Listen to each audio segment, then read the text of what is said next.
এক কথায় কৃষকের উপরে কোনো রকম কোনো অন্যায় করে কেউ ছাড় পাবে না, এ ব্যাপারে আপনারা নিশ্চিত থাকেন।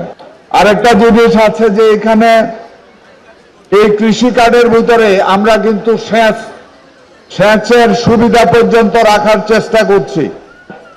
কিভাবে সেচ সুবিধা পাবেন? আপনি দেখেন অনেক জায়গায় আমাদের শ্যালো টিউবওয়েল আছে না? এই এলাকাতে তো শ্যালো আছে, ডিপও আছে। এই শ্যালো টিউবওয়েল এবং ডিপ টিউবওয়েলের অনেক সময় ইলেকট্রিসিটি প্রবলেম হয়। আমরা চিন্তা করছি যে কোনো পরিস্থিতিতেই এই শ্যালো এবং ডিপ টিউবওয়েলগুলিকে আমরা সোলার সিস্টেমে চলে যাওয়ার চেষ্টা করছি।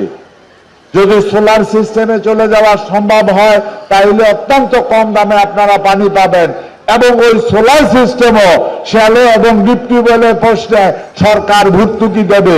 এই কৃষিকার্ড যাদের থাকবে, আপনাদের যারা সমিতি আছে ওই সমিতির সবাই কৃষিকার্ড নাম্বারটা নিয়ে বলবে এতজন কৃষিকার্ডের হোল্ডার, এই কৃষি সমবায় সমিতির মালিক, আমরা এখানে আমাদের টিউবওয়েল ডিপ টিউবওয়েল সোলার সিস্টেমে চালু করব, বাস অটোমেটিক্যালি সোলার সিস্টেমটা অর্ধেক দামে পাবেন।